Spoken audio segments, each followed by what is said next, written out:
மேடையில் வந்து ஊமை வழியால் மிரட்டி வந்த அரவிந்த் சார்களுக்கும், புரட்சி புயல்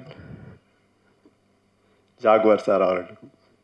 ஏன்னா இதில் என்னன்னா, இண்டஸ்ட்ரியில் நாங்கள்லாம் அசிஸ்டண்ட்டாக இருக்கும்போது எப்படி இருந்தோமோ இன்ன வரைக்கும் பொசிஷனில் நாங்கள் மாறி வந்தாலும் எங்களோட நட்பு இப்போவும் போயிட்டுருக்கு. கிட்டத்தட்ட இதுக்கு வந்து ஒரு 30 வருஷம் ட்ராவல் பண்ணிகிட்ருக்கோம்னு நினைக்கும் போது சினிமாவில் ஒரு சந்தோஷமான விஷயமா இருக்குது. இன்றைக்கி வந்த இளைஞர்கள் கூட நாங்கள் போட்டி போட்டுட்ருக்கோம். அந்த வரிசையில் இந்த கலைஞர்கள் பார்க்கும்போது ஸ்ரீயுத் ரொம்ப அருமையாக பண்ணியிருக்காரு. அவர் வந்து படத்தில் மட்டும் எல்லாம் செய்கிற மாதிரி இல்லாமல் நேராகவும் அவர் நிறைய விஷயங்கள் உதவி செய்கிறாருன்னு கேள்விப்பட்டேன். அதுக்காக அவருக்கு ஒரு நன்றி சொல்லணும். அடுத்து இந்த படத்தை கொண்டு வந்த சதீஷ் பாபு சார், வித்தியாசமான ஒரு கதைக்களம், எல்லாரும் பாராட்டுற மாதிரி ஒரு சப்ஜெக்ட் அவர் எடுத்திருக்காரு. அதுக்கு இயக்குனர் எப்படி கதை சொல்லியிருப்பாருன்னு தெரியாது, ஆனால் சொன்னதை அவர் அழகாக பண்ணி கொடுத்துருக்காரு. அதில் அவர் ஜெயிச்சிருக்காரு அப்படின்றதுக்கு இந்த 2வது வாரம் தான் சாட்சி. இந்த துர்கா பிரசாத் சாரை சொல்லணும் அப்படின்னா, ஒரு இயக்குனராக வர்றதுக்கு முன்னாடி பேக்ரவுண்டில் சில விஷயங்கள் தெரிஞ்சிருந்தால் மட்டும்தான் இயக்குனராக ஸ்டடி பண்ண முடியும். அது அரவிந்த் சார் ஒத்துக்குவார்னு நினைக்கிறேன். என்ன அப்படின்னா, ஒரு இயக்குனர் பின்னாடி ஒளிப்பதிவாளர் இருக்கணும், அவருக்கு பின்னாடி எடிட்டர் இருக்கணும், அதுக்கு பின்னாடி இந்த கதைக்களத்தை கோர்வையாக கொண்டு வர்றதுக்கு வந்து கண்டிப்பாக எடிட்டரோட நாலேஜ் இல்லாமல் நீங்கள் எவ்வளோ கதை பண்ணாலும் எடிட்டரோட நாலேஜ் இல்லாமல் ஒரு படத்தை கொண்டு வரவே முடியாது. அந்த வேலையும் அவரே சேர்ந்து பண்ணியிருக்கிறது வந்து ஒரு சாதனை அப்படின்னு தான் சொல்லுவேன். இங்கே முக்கியமான ஒரு விஷயம் சொல்லப்போனால், விஜய் சாரை பற்றி தெரியாதவங்க இங்கே யாரும் இல்லை. அவருடைய முதல் உழைப்பு அப்படின்னு பார்க்க போனீங்கன்னா, அது இல்லாமல் அவர் பண்ணியிருக்க முடியாது, இவ்வளோ தூரம் வந்திருக்க முடியாது. ஏன்னா எல்லா பெரிய பெரிய ப்ரொடியூசருங்களுக்கு கூடலாம் வந்து அவங்கவுங்க மகள்களெல்லாம் கொண்டு வந்திருக்காங்க.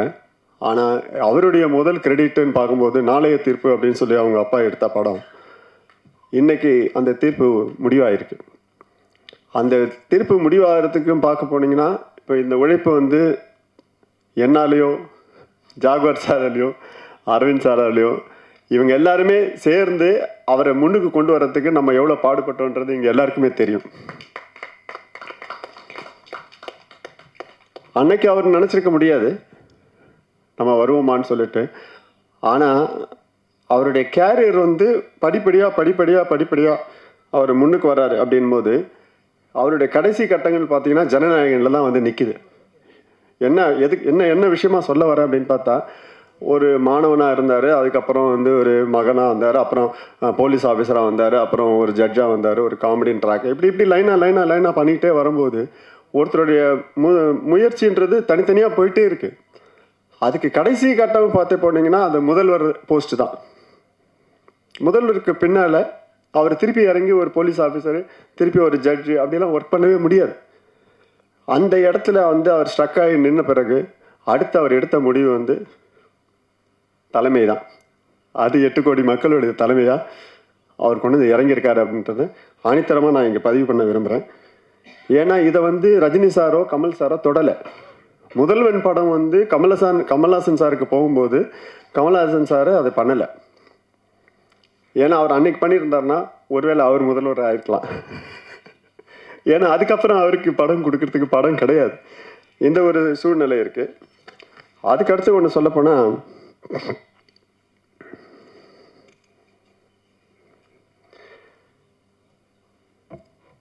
இங்கே வந்து அன்னைக்கு வந்து விஜய்க்கு ஒரு நாளைய தீர்ப்பு கொடுத்து எப்படி முன்னுக்கு வந்து அவர் இன்றைக்கி அரசியலுக்கு வந்தாரோ அதே மாதிரி இந்த குழு இங்கே மனு கொடுத்துருக்காங்க.